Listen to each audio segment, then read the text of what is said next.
Good evening, everyone. Welcome along. It is Inspire and Be Inspired. Tonight, we return with another in our series of Brum as Fuck conversations. We are celebrating everything about the Second City from some of the biggest and best DJs, producers, and inspirational characters.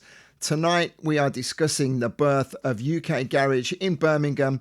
My guests are Mr. Jeremy Sylvester and Nigel Reece. I will be bringing them onto the screen very shortly. This is a topic that has definitely sparked a lot of interest. It's a topic that many people have a vested interest in sharing their views because we all believe we played a big part in the UK garage scene way before UK garage was even a term. Our guests are definitely going to be able to give us some very valued input on this. And let me say to everybody with me, good evening. Latest to comments, Mr. Jeff Jefferson, Pogwash, Mr. McDonald, aka James Who, Fever Soul, Mr. Paul Carter, big up yourself, rude boy, nice to have you along. Shouts out to Amelia as well. I will say, for the benefit of the recording, this will be going out on YouTube. So if you find anything of interest, feel free to leave a comment, a reply, and put straight on any of the details. Andy Baxter passes through. I sent him a message earlier saying if anybody can have some input on this, then you, my friend, are definitely someone who can have a voice in the conversation. So thank you for passing through. Without further ado, let me say hello to my two guests and bring them onto the stream. We have Mr. Jeremy Sylvester and Mr. Nigel Reece. Can you hear me loud and clear, gentlemen? Hello. Yes. Good evening, everybody. Good evening. Good evening, everyone. Good evening, good evening. Wapm Schooly, Wablo. Okay, so let's put this into context. Everybody watching live, you know how we do this. We've all got a lot of comments. We've all got a lot of replies. I will do my very best to be as attentive to your comments as I can, but please allow us to have a break in the conversation. I do see all of the comments, so do keep them coming. And also, Jeremy and Nigel will see them. As I say, this is a topic that is definitely touching a lot of hearts. Daz Norman passes through, says much love to the Birmingham crew. Daz, respect. It's good to have you here. Please feel free to put us right on any dates that we may get incorrect, as is Mr. Colin Williams, also someone who's going to put us right. The whole point of this conversation is for me to give the floor to these gentlemen. But let me put this whole chat into some kind of context. We were all clubbing from into the late 80s into the 90s. The music changed, the sounds changed, and then at some point, which is up for debate, in the early 90s, whether you want to say 1991, 92, 1993, a sound emerged. It was predominantly out of London, but there were other DJs up and down the country, other producers up and down the country making this bumpy music. And there were several different parties, several different DJs who were responsible for setting the stage to what became the UK garage movement. And we all definitely believe that there's not enough love given to everybody outside of London. Good evening, Joanne. Good evening to everybody else as well. Okay, so do you think I'll sum that up first of all, Jeremy? I'll come to yourself. That's a fair overview of it all. Would you say? No, yeah, I agree. Yeah, I mean, like I was saying at the beginning, I wasn't really clubbing as such, so I wasn't really part of the scene. So part of me feels a little bit kind of like, I was more behind the scenes just doing my stuff as far as like production. My whole thing was production, music, making music, coming from like, I don't know if you probably, obviously, my old man, Charlie, with his band through the disco era and whatnot, I've been brought up, by my old man, going to his studio, just learning the trade really. So as far as the DJing side of things, for me, that kind of came a lot later on because I wasn't really that interested. I was just more, I was a bit of a geek. I was a bit of a studio geek. I was just interested in just experimenting with sounds and whatnot. So that's where, as far as like my perspective on this, that's where I'll be coming from, on more the production side of things. You know? Born and bred in Birmingham, but moved to London at what point?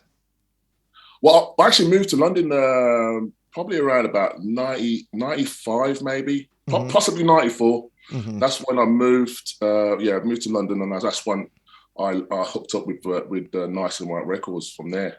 But you know, prior to that, you know, obviously, you know, me and my dad had a record label studio when we had a studio. Well, my dad initially had a studio in Handsworth on Lonsdale Road, and he was more focusing on he was kind of just, you know, looking after the local talents in the area, a lot of reggae artists, like sound systems and whatnot. And I used to kind of just go there, you know, after work or after I was working for Dunlop as an apprenticeship. So I was, you know, I used to go there after that and just have a mess around. And whenever I got the chance to go in the studio at the back, I said, you know, do my thing kind of thing, you know. But get your geek on.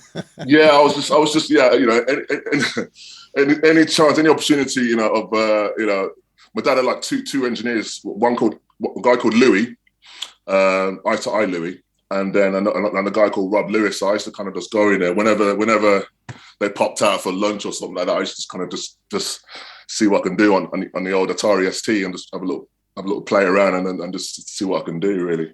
So yeah, and then, you know, me and my dad after that point in time, I kind of me and my dad set up a record label called Cream Recordings, and we had a studio called Cream Recordings when the Custer factory first opened. So we was one of two studios at the time. I think Tony DeVitt, the late Tony DeVitt, was downstairs. You know, he had a studio downstairs below us. So we was just basically, we set that studio up because at that time, you know, I was kind of venturing into experimenting with like early jungle, you know, and so that's where my craft started from there, you know. And we started releasing tracks on our label Dubtronics, and there was another label downstairs, and a record label called Ripe Recordings, not Nice and White, Ripe Recordings. We were based downstairs in the Custer factory.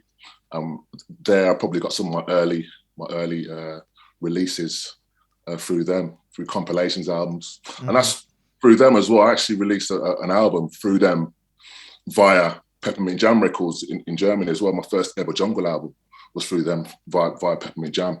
So that's quite interesting. So yeah, so that's where I'm coming from, really. Yeah. You definitely earned your stripes, and at some point, your whole story needs to be documented in its own right, and we will do that at some point. So thank you for giving us that background on that. So you were born mid-70s, early 70s? They're going to give away my age. Roughly mid, late. Yeah, early to the beginning till early. Let's just say. Okay, that's all good. So, Nigel Reece, thank you for sitting patiently. Welcome along, brother. It's great to have you here. I can't hear you now. Have you muted yourself? I think you've muted yourself. Have you unplugged the microphone or something? He was fine before. Come on, Nigel. Don't mash up on me now. While Nigel's sorting out his audio, let me say hi to Ray. Good evening. Shouts out to Jonathan Reed.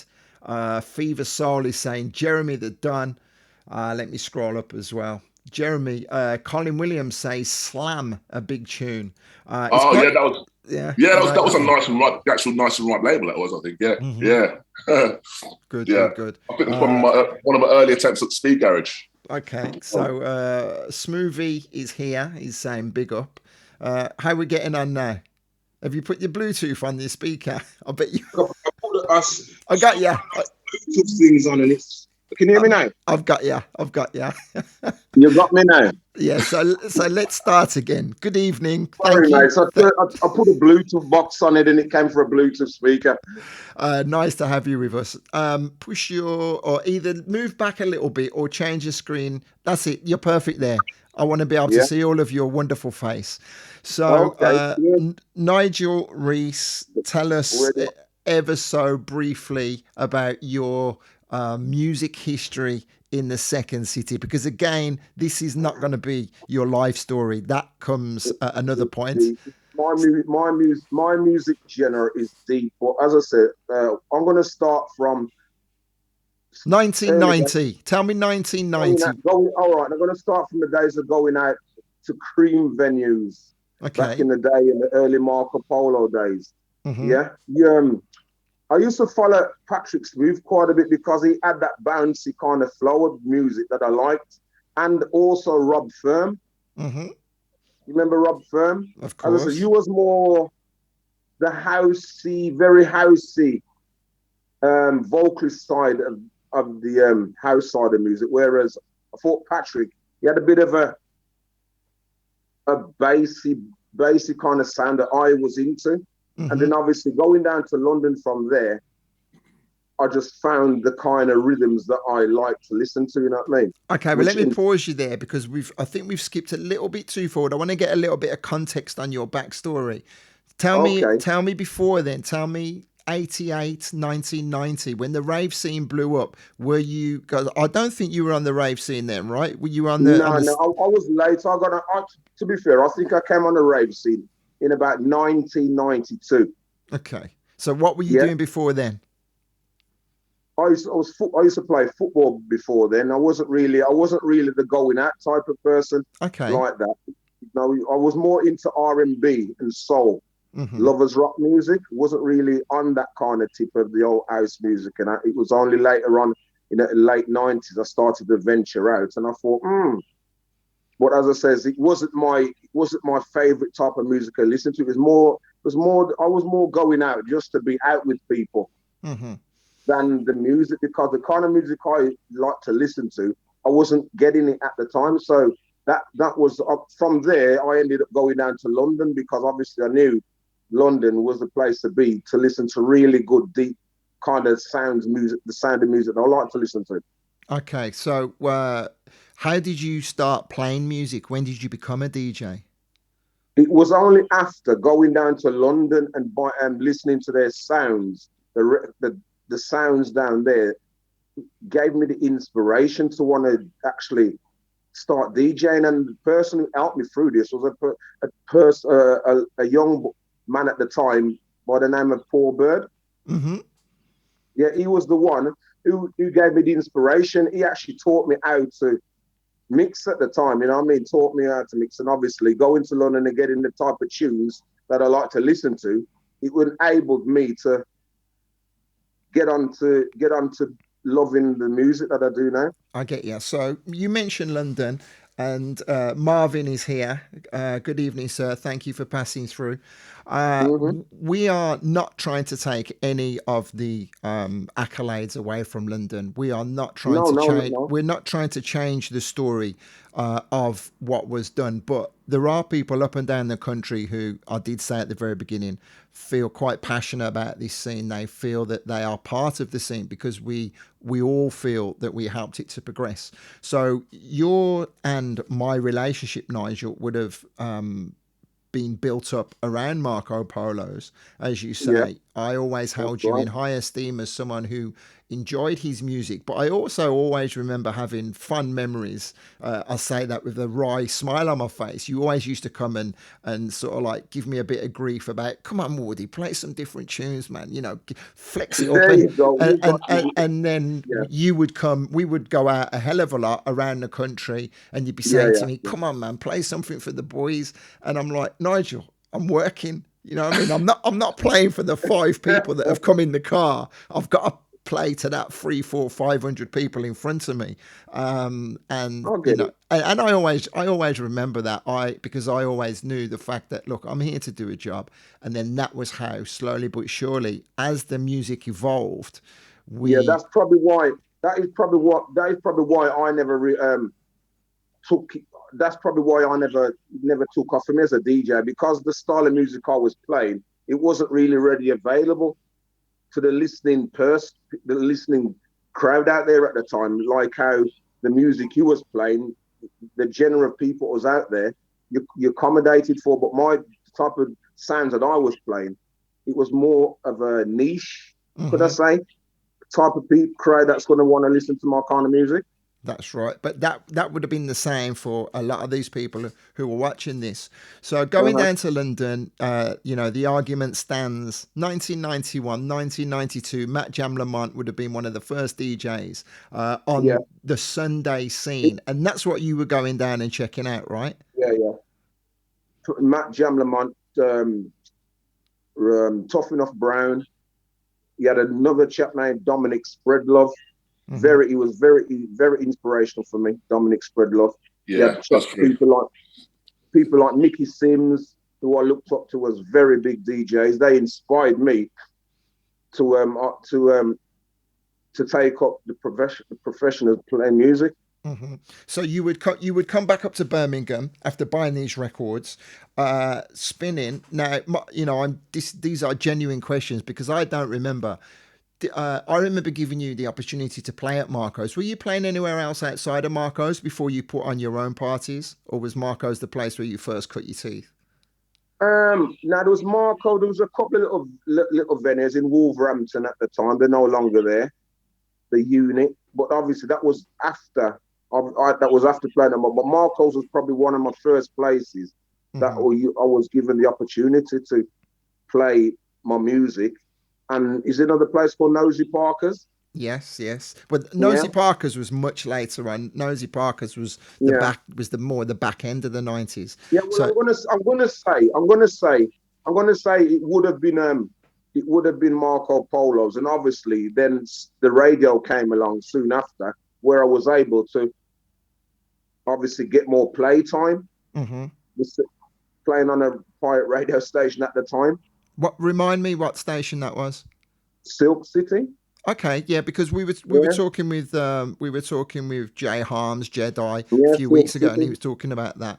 So because all this is very sketchy. So the music. What's very funny about it? I meet a lot of people today who turn around to me and goes, "Nigel Reece, I used to listen to you when I was 12 years old and 15 years old," and I'm thinking, "Wow!" It goes, "Your music was bad then." I'm thinking, I couldn't understand how a lad of so young got the beat of the music that I used to play, because obviously meeting me years and years on after, they're complimenting me because they say, I always used to listen to your sounds of a Saturday afternoon, and there were just different sounds to the other DJs, and like I was quite taken back.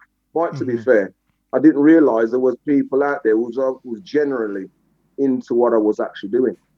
Well, we're getting a great deal of reactions and interactions inside the chat room, mentioning agreeing with a lot of the names that you mentioned there. Of course, Paul Trouble Anderson gets a mention.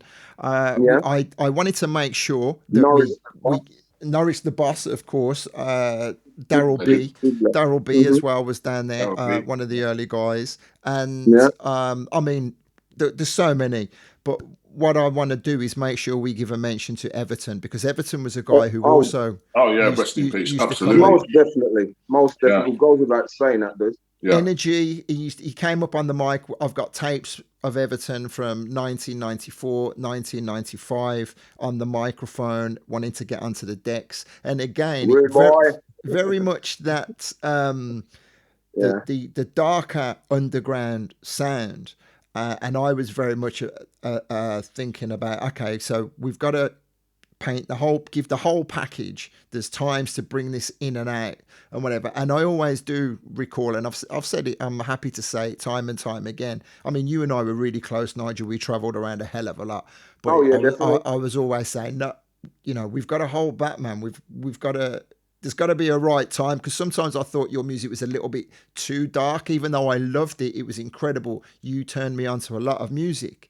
It also had to be right at the right time. When is the right time? Well, when is the right time? We'll talk about that. Ray says R.I.P. Daddy Evie as well. So Jeremy, you've been hearing us listening to that. I want to bring you in.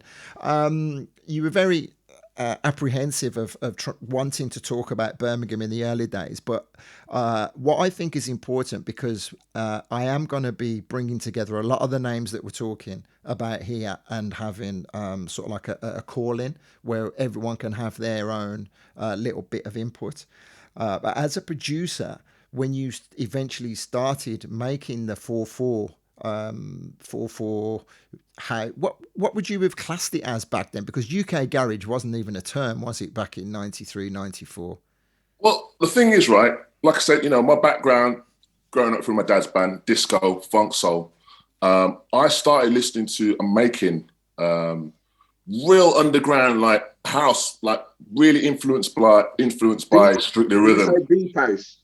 Oh, I don't know, it's just the early 90s, I'm talking about like producers like Ron, Eddie Perez, Ron Trent, you know what I mean?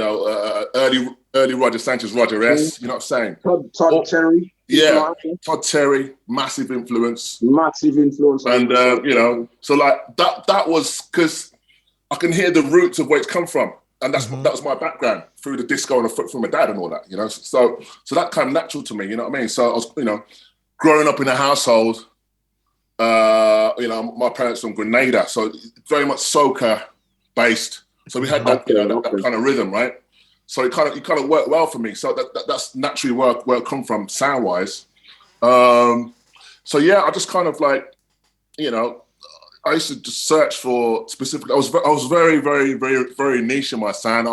That's why I'll come to it later on. The reason why I moved to London as well. But like I was very much, I couldn't satisfy the sounds that I needed to hear when I was in Birmingham because it was a bit more mainstream, a bit more. Yeah. And some of my sounds was quite dark, I'll say, but a bit more funkier, soulful. Yeah. And so that's where I kind of come from, really. So it's like. I used to kind of search for even though I wasn't really buying records, but I used to go to the record shops and buy records just to kind of hear the sonics, hear the sounds, hear what was going on. But I used to kind of like. Why do people define like music that we play as dark? What? I don't know. Huh? Why would you refer it as dark? Why? I don't understand that. Well, my sound was quite varied anyway. You know what I mean? It's quite varied. It had all the elements in there. Yeah, okay. I've done a few dark tracks or whatever, if you want to call it dark or whatever. But but it was still quite uplifting and it was still upbeat. It wasn't like moody or anything like that. But like I say, when I used to go to the record shops and buy these tunes, I'm searching. I'm not, I'm going straight to B-side track 2. I want to see what's going on there. You know what I mean? So I was very. I was just looking for interesting sounds. Were you getting immediate feedback from the sales or from the promos of, okay, well, this is really working, so I'm going to really hone down on this sound now? You know what? I just got to do me. I can't. I've just got to be myself, really, and just make what I feel is right, and but I'm fortunate enough to have, quite a varied musical taste. You know what I mean? I can, I'm across the board. You can hear it in my music. Even with the different names I've had.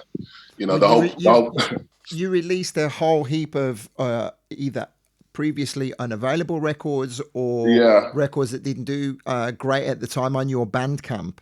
While we're talking, give us the link to that Bandcamp if people want to go and check it out, because there's a wealth of music on there. Yeah, if you want to check it out, just go to my Bandcamp page, jeremysylvester.bandcamp.com, and I tried to put up some stuff that hasn't been released, as well as obviously the stuff that have been released. There's a whole load of tracks that never got released, and I'm sitting on piles and piles of DATs of music because, as a producer, when I'm in the studio, I'm never happy with what I do. So I'm always like, I'll do a track and I think, what? I'm not feeling it. And I'll go and start something else, you know what I mean? And then 20 years later, when I listen back to the DAT, I'm like, bloody hell, what? That should have came out, But, I'm still finding tunes that I've done like 20 or 30 years ago. I'm like, wow, what the hell was I thinking, man?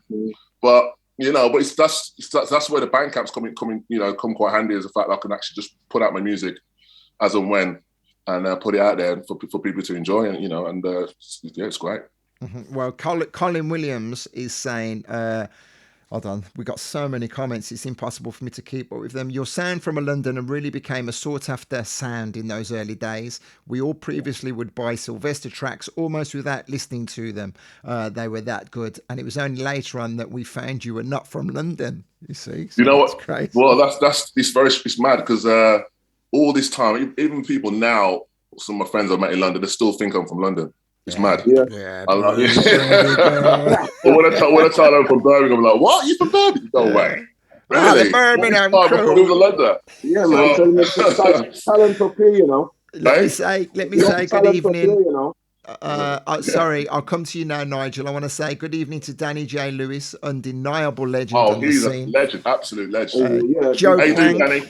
Joe Plank, who can sit and listen and give as good as she gets inside this chat room. Pay her some respect, ladies and gentlemen. Joe Plank knows her music. Hello, also, Joe. Yes, we did, had yes.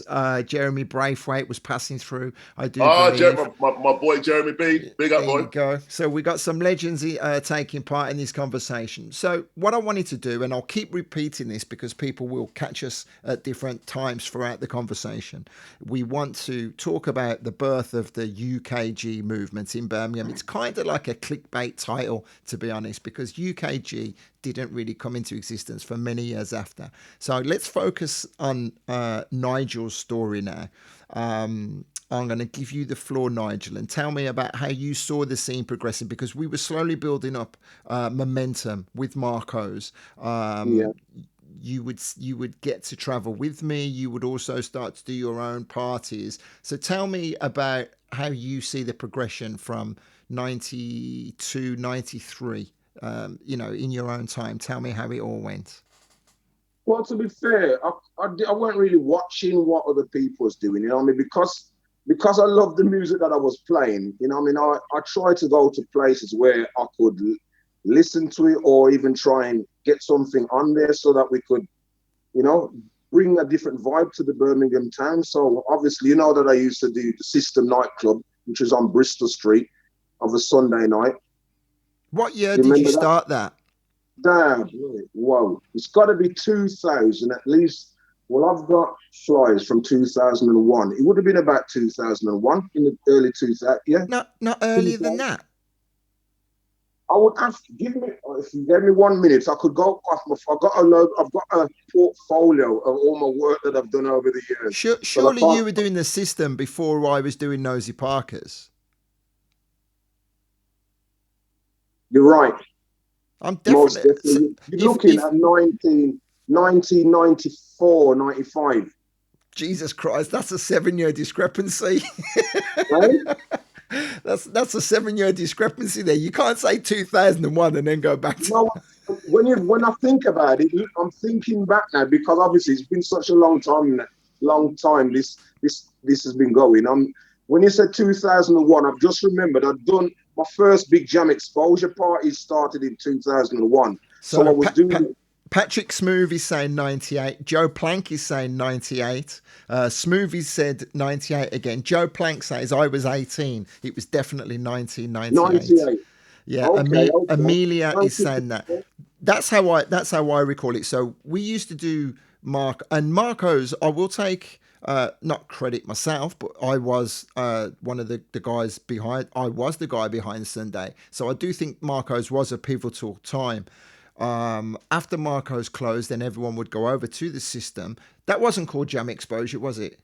No, that was just the System nightclub. I didn't actually have a name for it. It was just a System at the time. Yourself, Paul Bird, Everton. Mm-hmm. It was just the three of us at the time that was doing it.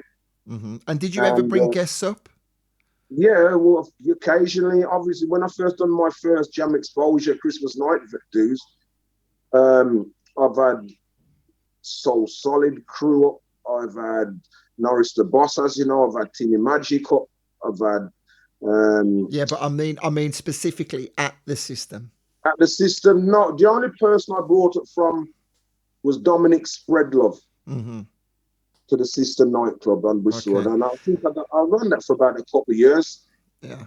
And do you want to? Someone mentioned here we need to talk about the Western Road parties. Okay. We're getting a bit deeper now. Now we're getting dark, as you say. Dark. Well, there you go. So you bring the word out. So the music wasn't dark. Obviously, the venues were probably darker. The man's them was dark. The man's them was dark. Yeah. Oh, okay. Yeah. I don't know if anyone out there listening do remember the Western Road venues at all. The first one I ever done was in the actual boxing ring of the gymnasium in Western Road. Was it Christmas Day? A Christmas Day, yeah. I remember them all. See, because we were all spinning on them. Myself, Smoothie, Rob Firm, as you say, Paul. That's right, yeah. Nigel Reece, aka DJ Nar. And you say about dark, aka. So let's touch on this very briefly, because Steering Wheel was smashing it, Cream was smashing it, Wobble, Miss Moneypennies, that it was kind of the handbag house era, seen as a negative word, but it isn't really, but that's just how it was. And then the UK scene, the music started to change a little bit, and the crowd, it started to pull in a different a darker crowd. Well, there you go. There were just some people outside of the house scene who had quite checkered pasts. Definitely. I think, to be fair, I think that mainly started happening when harmony come about and the two-step garage kind of was. No, I don't think that's fair. I don't think that's fair. I used to play more 4/4 type garage music. The two-step, unless it was very, very bumpy and very vocally, I wasn't really into the dark two-step garage, and you know exactly where I'm coming from. Where the MCs got involved in, and like it became an MC thing rather than a DJ thing. Yeah, but I've got to say, in the defense of any other promoters, any other parties, at Marco's it got quite dark at times with some of the characters in there. Western Road, as you've already admitted, was quite dark. The System wasn't the friendliest of places. Now, the fact that we all felt very safe in there, the fact that we were all safe in there does not detract. Nobody ever got killed. Well, exactly. That doesn't mean to say it wasn't dark. Come on now, let's be frank. Everybody loved one another back then. This is the strength of Birmingham's clubbing scene. When someone says nobody got killed, that's how you base reviews. Well, you could do because it's coming across it was dark. I'm thinking it was only dark when the lights were turned down. Yeah, whatever. I'm just saying generally, the clientele we used to have in there is not the clientele that you usually see out at a venue like that. But because of the music, no matter what form the person is, they would come out to listen to the music.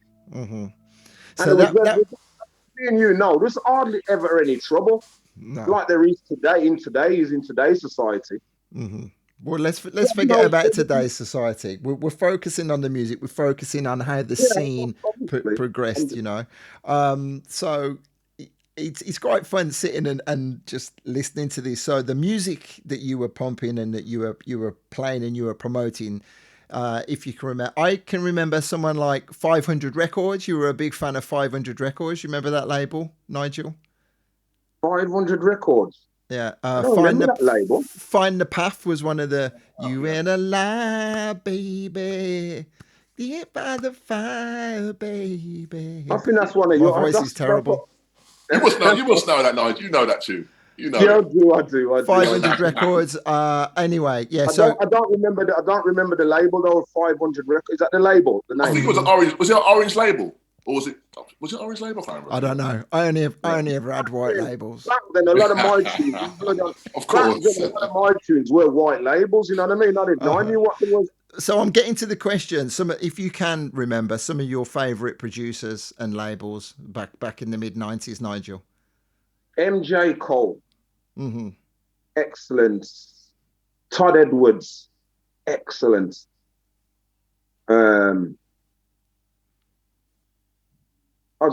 Terry again. Excellent.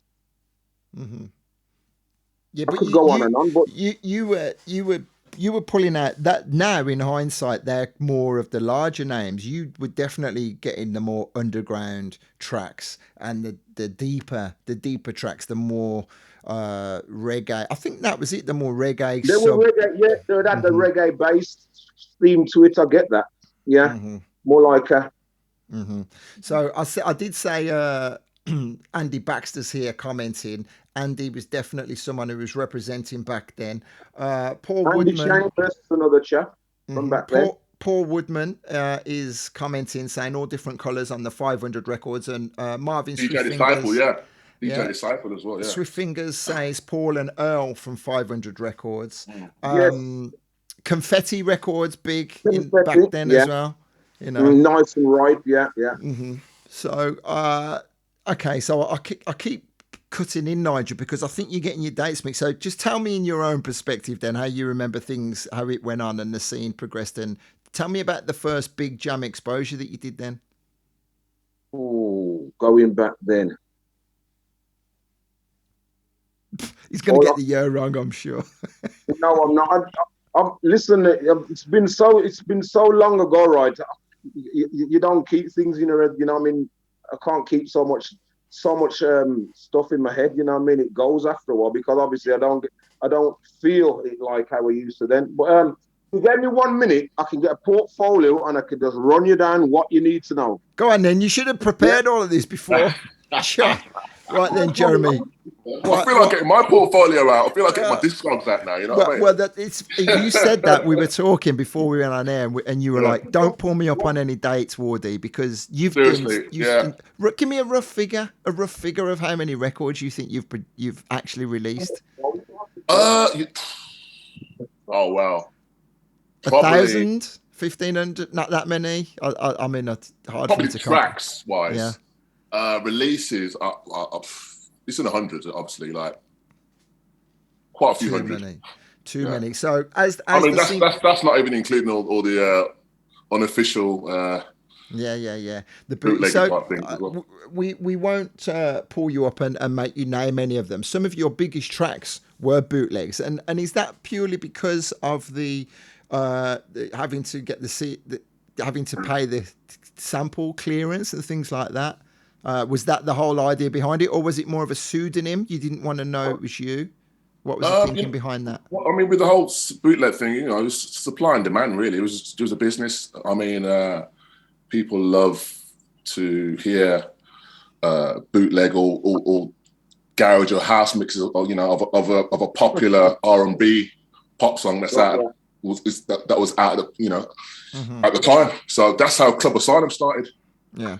So I actually played yesterday Club Asylum remix of Barbara Tucker, Everybody Dance, and it sounded absolutely phenomenal. Yeah, man. That's probably one of my favourite of the mixes, yeah. But yeah, so that was yourself and Paul, right? Yeah, initially Club Asylum with myself and Paul. Paul I met at Nice and Right. He was already doing stuff by himself, and also with another guy called, I think, Jack. And he had a couple of releases on, I think, Zest for Life, one of Nice and Ripe's other labels. So I met Paul there, and I liked his stuff. And, you know, Paul was a fantastic, recording engineer. He used to work for a lot of big major recording studios in London, I think Zomba Recordings, and some other big, you know, he does some fantastic work. So I thought, you know what, it was just, we liked each other's stuff.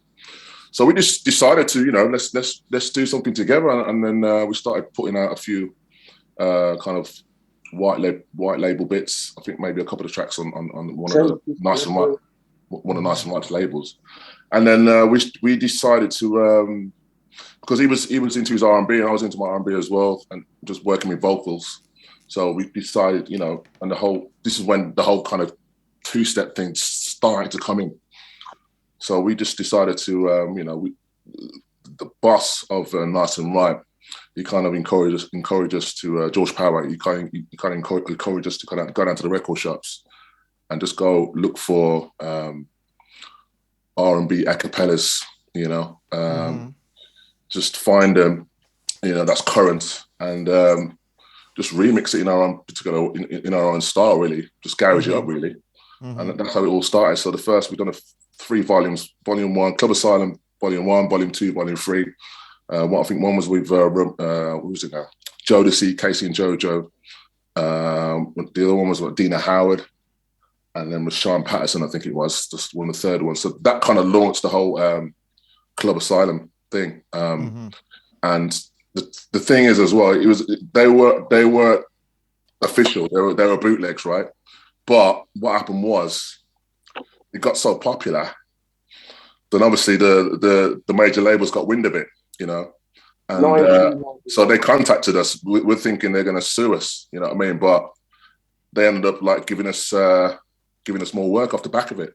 Hence Shoulder Hammer, hence Casey and Jodo, Time It's Real, hence Christine Blonde, and so on and so forth. So yeah, that's how the whole Club Asylum started. You started off from a bootleg.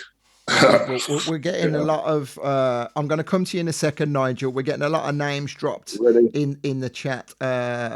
Matt is saying Warren Clark and Richard Purser had some amazing releases at the Nice and Ripe camp. Of course, we can't forget Cy Furman and Grant Nelson. Absolutely. Well, see with Grant Nelson's the reason why I came to Nice and Ripe. I thought Grant Nelson was American. Don't forget, because I wasn't buying records, right? The reason why I found out about these records, right, because it was actually a guy called Danny Technique, a Birmingham DJ, who was quite known in Birmingham at the time, and we were doing production work together with a guy called Spud.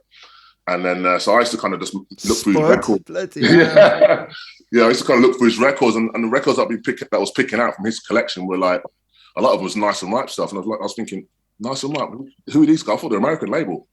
And as I look closely, I'm looking on the label and I'm seeing 0171 or 0181 or whatever, you know, the London code was at the time. So I'm thinking, wow, okay, so it's a London-based label. So that's I started contacting them and then doing a bit of research and realised Grant Nelson was actually an English guy. So he was a big influence early on for me. So yeah, I mean, you know, so yeah, the rest is history. Beautiful. More comments. Loving all the comments. Thank you.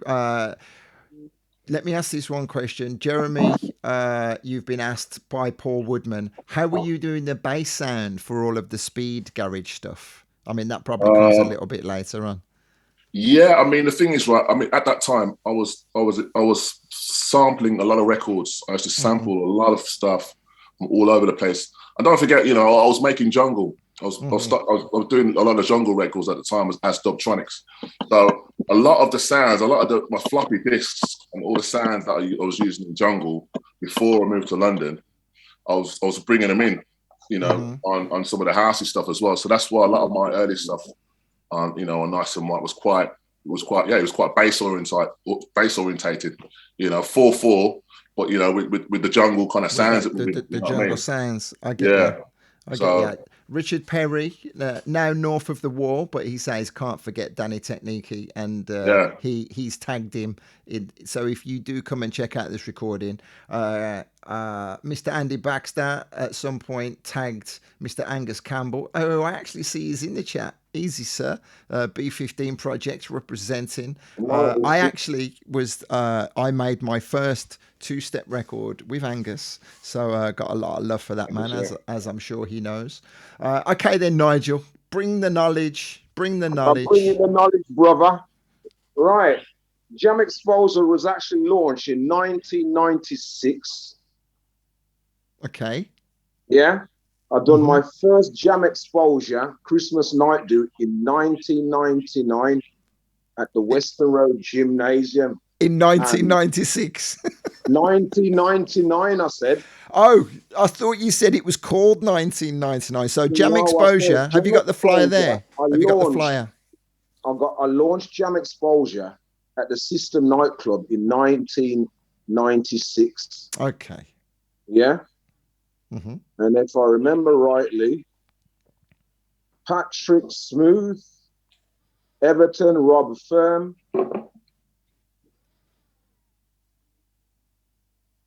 I can't see your face now, by the way.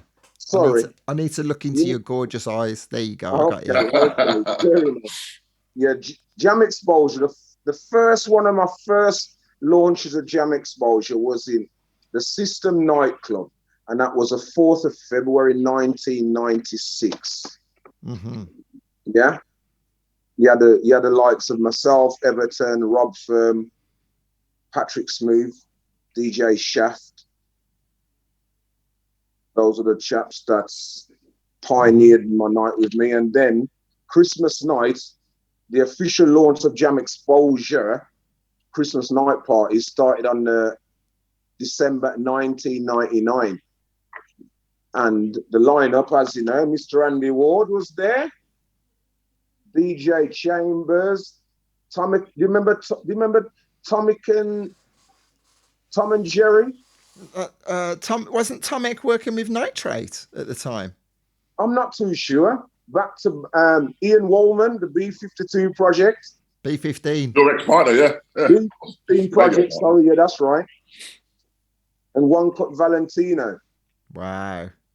So shouts out to Mr. Chambers as well. MC Jedi, Scandal and Mythical. Wow. Yeah. So so that was 99 at Western Road. So that's crazy because you're forgetting as well. Back before then, we had the Marcos every week. We had the Choice FM boat parties. Can't forget about those. Oh yeah, yes, you're right there. You know what? As you say that, I totally forgot about those. You know. I'm an old man now, you know. The brain ain't so good. Man's getting his bus pass. Paul Carter saying he didn't realise Grant Nelson, Wish Doctor was Grant Nelson. Just scrolling up through some of these comments, seeing if there's anything that I missed. James McDonald says, "Who needs Google?" So you were one of the first people to do a party on Christmas night, and then they become legendary, didn't they? I've done them at for Western Road. I've done 1999, 2000, the millennium, and I've done 2001 and 2002. I think was the last one we done. Okay, so rolling back the years, because we've skipped so far forward that I had intended, really focusing on the mid-90s, but I'm just really happy sitting here listening to both of you guys reminisce, talking about this, and it's definitely bringing up a lot of conversation. Danny Lewis says Matt Cole was classically trained.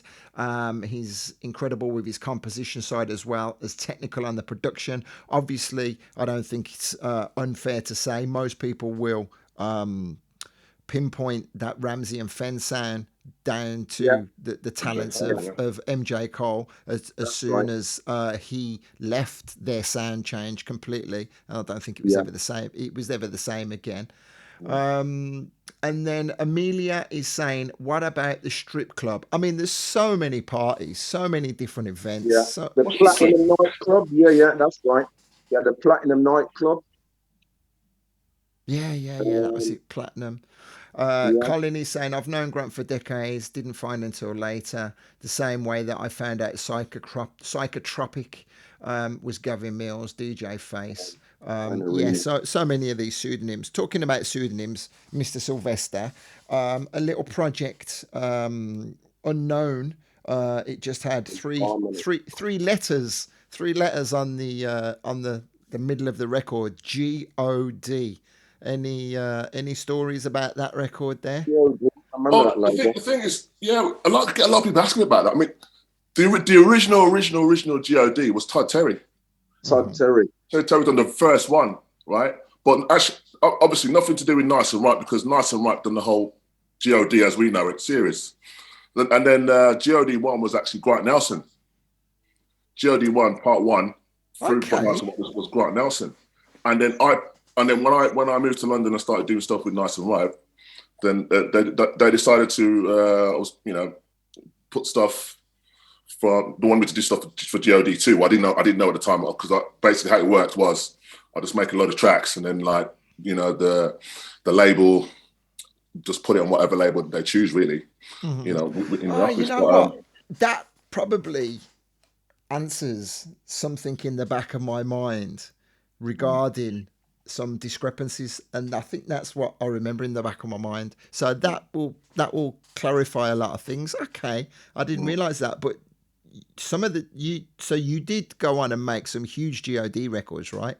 Some absolute monsters. G.O.D. 2, G.O.D. 3, 4, and 5.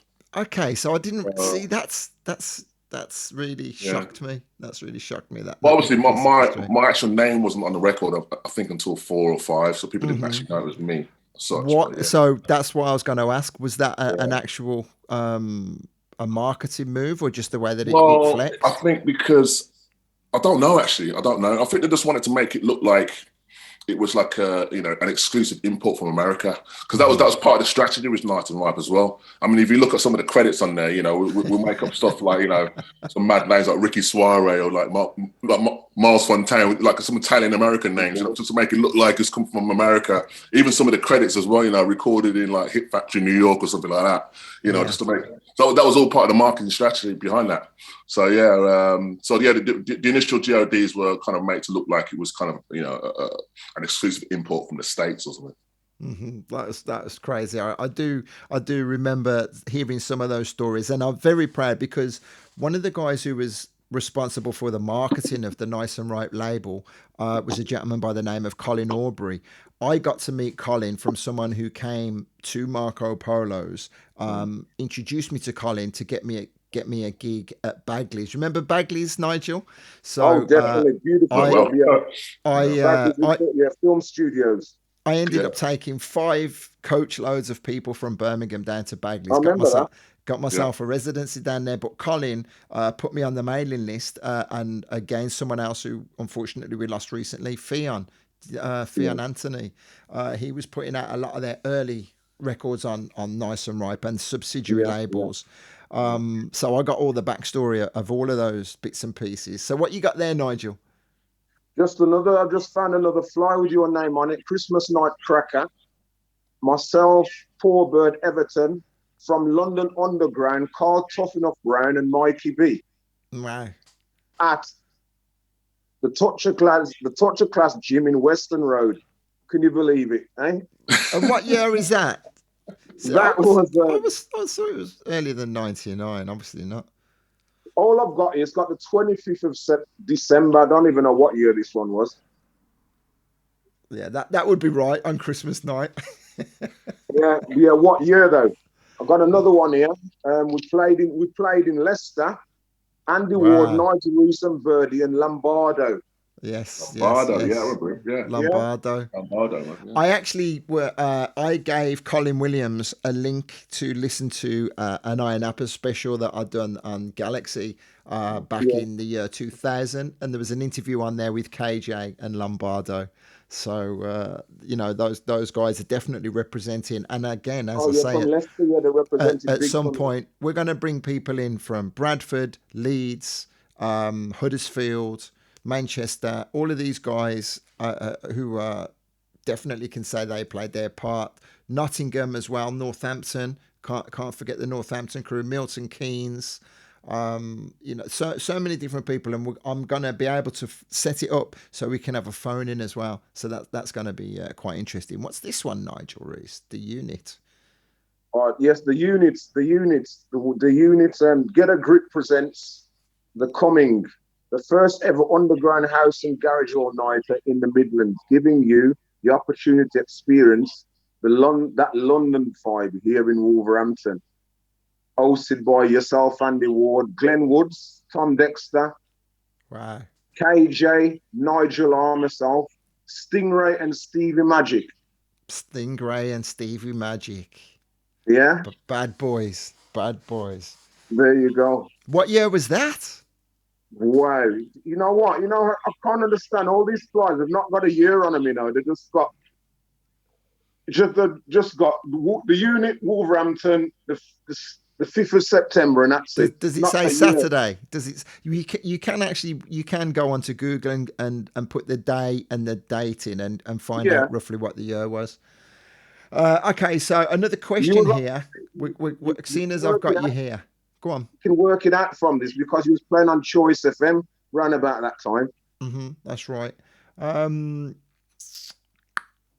just saw a comment there. Paul Woodman, seeing as I've got you here, Jeremy, let me ask you. I'd love to hear about what studio equipment was in the Nice and Ripe studio. Real to real. Some of the main things that was the mainstay, Jeremy, at Nice and Ripe. Well, I mean, like when I moved to London, I had some of my own equipment anyway, so I brought over, like, I was using Atari ST, old school. I was using the S900 Akai sampler, S950 Akai sampler, JV 1080, and a couple of other little bits and bobs. The 909 machine and the 808 machine. But like, I think the actual studio had, I think they had an Atari ST as well, and some old. Oh God, the desk. I can't remember the name of the desk, but like, all I know that there was an old desk and there had loads of hum in it, loads of hum. So like, if you listen to if you check out some of my early stuff, right, through Nice and Right, you put the needle on a record at the start, right, all you can hear is. That was the desk. But somehow he kind of added a little bit of flavour to it. I don't know, but you know, he kind of made it a little bit more raw, I guess. But yeah, it was pretty basic. And I think they had a 1080 in there as well, and Emu, Proteus, and yeah, that's pretty much what they had really. And I brought my main thing was my drum machine. I was an MPC 60 at the time, and then later on I upgraded to an MPC 3000 sampler. So yeah, I was heavily into my Akai stuff then. Wicked. And Oberheim as well. It was an Oberheim synth as well. A lot of my bass sounds come from there as well. Yeah. Lovely. Definitely something for all the geeks to get on. Nigel's still pulling flyers out here. You 97, we can take you back to 97. 97 and 98. Who, mate? No, read them out. No, Andy. All right. Go on then, I'm listening, I'm waiting. Caprice, you remember Caprice Stafford and Royal? Of course, yes. Yeah. Phil Amos, Ada Robson, Patrick Smooth, W.J. Barrett. Ade Robinson. Yes. Yeah. Where was that? Yeah. That was at 9 Pure Garage Experience. Wolverhampton. Again. Then we had... So Mr. Swiftfingers is saying, back in the day, Sly Paul, crazy dub, that used to send everybody crazy. Oh yeah. Crazy dub. That was myself and a guy called Paul Benjamin I used to work with as well. Paul Benjamin, we done stuff as Sly Paul, and we also done stuff as a Dub Syndicate as well. Yeah. That was one of the, it's mad because some of these tracks, like, you know, that we spend the least amount of time on are the ones that people remember to this day. It's actually crazy. You know, the most simple tracks that just kind of like we didn't spend no time at all. We just a quick little vibe in the studio, and we just kind of forgot about it. We thought, okay, you know, it is what it is. And then those are sometimes those are the tracks that people actually like go for the most. Well, Mr. Danny44 says a personal favourite of his. Yeah. Something else that Amelia is mentioning, the Canal Club, Wolverhampton. We used to have some good times over there. And when I think of the Canal Club, the Lighthouse, Sunday afternoons. I loved the Lighthouse, but what I hated about it was the white knuckle ride with certain people in their cars through the country lanes trying to kill us at breakneck speeds. Well, you know, you're here to tell the tale, ain't you? Just about. Just about. Oh, let's not talk about car accidents. Actually, after my scrape today, I'm sitting here rubbing my arm. My arm's starting to get really, really bad. But I'll talk about that after. So I'm really enjoying this trip down memory lane with you guys. It's quite fun. And Nigel, I'm not even sure if we really broke down what I'm trying to achieve with talking about how influential Birmingham was, because we also used to bring a lot of the DJs up as well, right? North, south, east, west. We used to have a really good scene, and then the garage sound or that funky house, whatever we called it, with the likes, thanks to the likes of Moneypennies and Chuff, we get to play in the second room, and as you say, people like myself, Andy Baxter, Patrick Smooth, getting to play that more bouncier sound. And as it started to get more popular, then it would spread out far and wide even more. But there was always, I've said it before, there was always the frustration that it wasn't reaching out more people and the scene wasn't getting bigger for a little while. And so that's why we always say to people, if you get frustrated, just go off and try and do your own thing. And that's what you did, right? That's right. Yeah, I did. But as I says, I was doing my own thing, but I don't think I kind of hit it. I don't think I fully hit it then. It's only lately now I'm going out and I'm listening to music, what I used to play back then. I'm thinking, look, everyone's jumping up and they're all over the place about these tunes. But at the time, they weren't.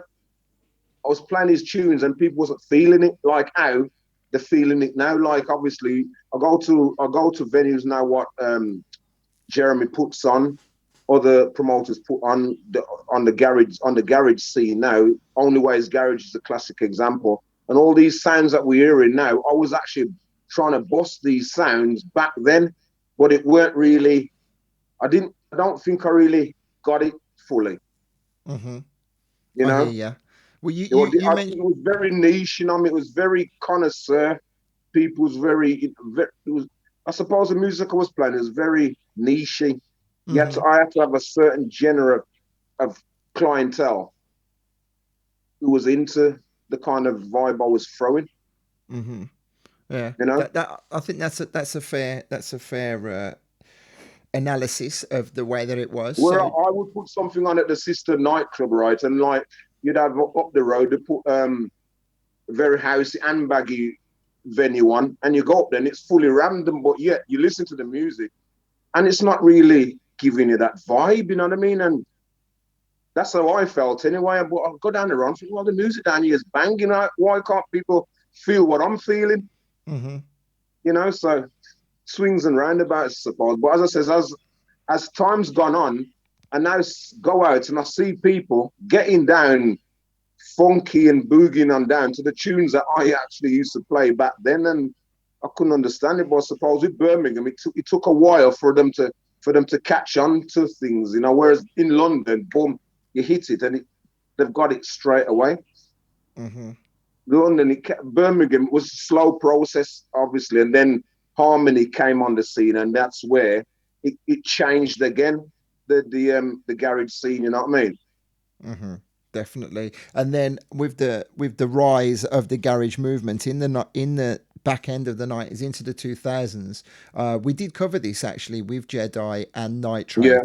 You'd have, of course, it just went overground. Then you had the Dream Team coming on to they chopped my show in half, so I had to have an hour and then they would do their show, and eventually I got kicked off of Galaxy in place of the Dream Team, and that was just a stepping stone for them to go on to Radio 1. But what a lot of people maybe don't realise, that they've long since forgotten, myself and Patrick Smooth were the resident DJs touring the whole of the UK with the Dream Team on their Made Great in Britain tour, 96, 97.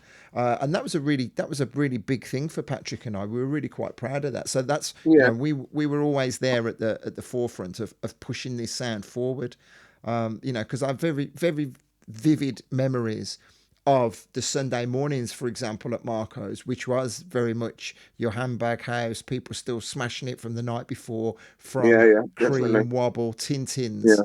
So the Sunday mornings, and I would play a set trying to incorporate my funkier, more soulful American sounds, but then on the Sunday night, that was when we really would go onto the underground. No, I was just about to hit the nail on the head there. It was a Sunday night where you used to really let loose on that funky, soulful garage vibe, Definitely. Got a lot of fun memories and a lot of pride about that. So Nigel mentioned about eventually the parties that you do, Jeremy. Tell us about that, because you are now really, really doing great things. And how dare I not mention, you've just recently won an award. Tell us all about that, man. Fair play to you. Oh, yeah. I mean, that's great. Oh, yeah. It's nice. Tell us the award. Tell us exactly what you've won. Well, Underground Hero Award sounds quite nice, you know what I mean? But But yeah, it's great. It's all good. I've never had an award in my life, but it's great to be recognised and whatnot. But it's all good. All And helps. what was the actual premise of the Underground Hero? In what context? It's just for the contribution of the amount of I've been around the game 30 years. I'm guess I didn't actually know anything about it. I heard about it. Someone tagged me in a tweet and then they said I was nominated. So it was kind of a bit sudden, really. But it was just recognising the fact that I've been making music for this long and contributing to the scene, I guess. Yeah. Well, fair play to you. Congratulations. I'm just reading the comments. Amelia says, Andy, you've switched your whole vibe of music to slower vibes. And that's a brilliant observation, actually. I used to play my music at least -3, -4 beats per minute slower than everyone else because I came from the American house sound. Yeah. And so I loved playing the UK sound that it would eventually come a lot slower than everybody else. I just loved the way that it swung that way, and everyone else was playing a lot faster. But so that was one of my own purpose, one of my own intentional ways of playing. And as then the UK garage scene progressed and we moved into the early 2000s, I didn't really feel like I fitted in anymore at the harmonies and things like that. So I did a couple and then I just walked away from it all. But I'm going to come back to Jeremy. Tell us about the promotions that you do now, because urban dubs are like flying high for the movement, right?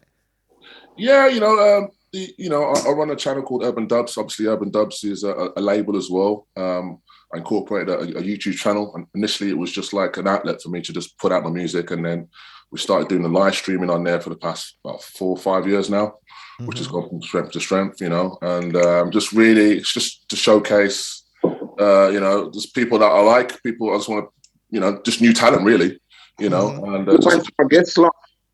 I'm still waiting for my guest slot. Listen, I told you already.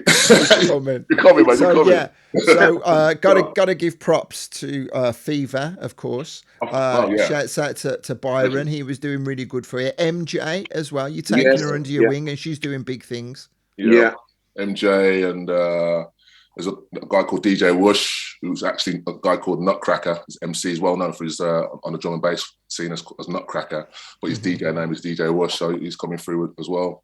So I'm just bringing other people in.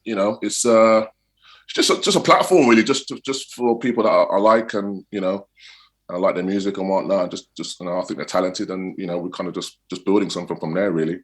Tell us about the Daddy Evie connection, and then I knew him as Daddy Evie. You knew him as something else, right? Well, I met Evie through my dad. My dad knew him before I knew him. So and then when I moved to London, he had conversations with my dad, and then he realised. When Everton told my dad that he used to buy my music, and then when I came back to Birmingham, we got introduced, and we kind of hit it up from there really, and so he was also one of the DJs on the channel as well. I felt with Evie, he's such a talent. He was such a talent, man, but I don't think he was getting enough recognition. Recognition. You know what I mean? Because he was super talented. And he's so good. I mean, all the time he was on the channel, doing stuff with us. I was in awe. Like just his DJ skills, his technicality is just unbelievable, man. So he taught me a lot, man. So and he was into similar kind of music. Same with Nigel as well. You know what I mean? We was more that kind of that US sound. That's the foundation of what we're about, really. And so that's why. He was an integral part of the channel, and what we're doing. So yeah, I mean, so off the back of that now, I run I just started a new brand called Garage Paradise, which is like a club night, which I started actually October last year, and the first night we've done in Bathing House in Shoreditch, which done really well, sold out and whatnot. Wasn't expecting, didn't really give it a big push and whatnot, but we've been pushing it on the channel. Coach trips as well. Coach trip. We do a Birmingham coach trip as well. So the next event is actually on the 21st of this month at Basing House in Shoreditch as well. So we got myself, Ray Hurley from Some Blood and Records. We've got this lady called CZ Bookie from Chicago 5 Magazine. She's flying over. We've got obviously, we've got our crew like DJ Whoosh, we've got Lord Byron, MJ, Mikey DJ, a London guy, and also we've got Onyx Stone, CKP and Fever Soul. Mm-hmm. So it's looking like it's going to be a really good night. So we're just gonna, it's just small events, intimate vibe, and we're just trying to just build something really, foundation upwards and just keep it moving on a regular basis down there. And then also as well, we're running another thing which I do in conjunction with Lord Byron and Sai Says. We run a thing called Unify, which we do from Cafe Artem in Birmingham. We've had a couple of events in the past few months, and the next one we're just announcing the next event on February the 18th at Cafe Artem in Hockey Social Club Birmingham. So yeah, we're just doing little bits, just doing it for the love. It's just nice to kind of just grow it organically and see where it goes really. Yeah. Well, that's fair play for flying the flag. Exactly what I was trying back in the early 2000s, I suppose. Exactly what Jeremy's doing now. Yeah. Well, with the whole Garage Paradise, it's kind of like it's harking back to the real underground sound. We're trying to keep it not so much on the commercial, but more like, going back to my roots, man. Like I said earlier on, I was influenced by people like Eddie Perez, Smack Productions, and those early Strictly Rhythm and Nervous Records, early Todd Edwards and whatnot. I was trying to bring it back to that on a 4/4 tip rather than a 2-step vibe. So how is it being received by a younger crowd? You pulling in a younger crowd? We are indeed. It's actually it's a very, very mixed crowd. Mm-hmm. It's a very, very mixed crowd. You find that down in London anyway, don't you? To be fair. Well, yeah, I guess so. It's very multicultural down in London. You know what I mean? In all the clubs that you go to, really. Yeah. I did try to do something like that in Birmingham before, a few years ago, but I didn't feel like wasn't really getting the kind of response. That's right. Band. I thought it was a bit too niche. Yeah. So that's why I kind of ventured away from Birmingham for the time being. You know what I mean? Yeah. And then, as we build the brand up down London, whatever, then eventually, I want to start doing some nights up here with that sound, and hopefully, people will be into it. You know what I mean? Mm-hmm. Okay. So that brings us to Nigel. Then I know you have got some nights planned because we had it mentioned when we had Jedi on recently. Okay. Is that still all going ahead? Well, I'm not going to say anything yet because obviously it's kind of new to me. It was mentioned briefly, but I didn't know that there was anything concrete put down, so I can't really say much to that. He's already told us everything what you're whining about. Has he? Well, I can tell you, I can give you new news that it's not going down like that. Okay, fair enough. To be fair, he's kind of jumped the gun. Okay, fair enough. That old politics and butting of heads. It's the jump the gun thing. So I left it in his capable hands to hang himself basically because I says let's sit down at the table first and plan this thing properly. Okay, so here we have the scoop. This is forget Prince Harry. Tell me, Nigel. I'm just telling you how it is. To be fair, things were in the pipeline, but as I says, right, if you think you know a bit better than myself, go ahead because Well, it happens. It happens. It's a shame. It's a shame that things like this do come about. But it's one of those things. It's to be fair because for something to progress and become successful, you got to sit down and plan this thing out in advance. Don't just jump on it and start opening your mouth and saying things that's not even down on paper. Right. I get you. Well, let's leave it there. Let's not air any dirty laundry. Because I'm not going to come on here and we look like I don't know what's going on. I'm telling you straight how it is, and Right. I get you. It's all good. It's all good. Emily's getting the popcorn out. She's like, okay, I'm ready. All right. Well, look, I think we've done a fairly decent job of painting a picture of Birmingham. We've only really scratched the surface, and before we came on air, what I did say, we are going to definitely get something going where we can bring different people from around the country. Nigel and Jeremy, I definitely would love to have you guys back on, because you are a wealth of knowledge. You are, Nigel, I said to you beforehand, I said to you maybe over about 20 gin and tonics one night, how much you definitely did inspire me back in the day.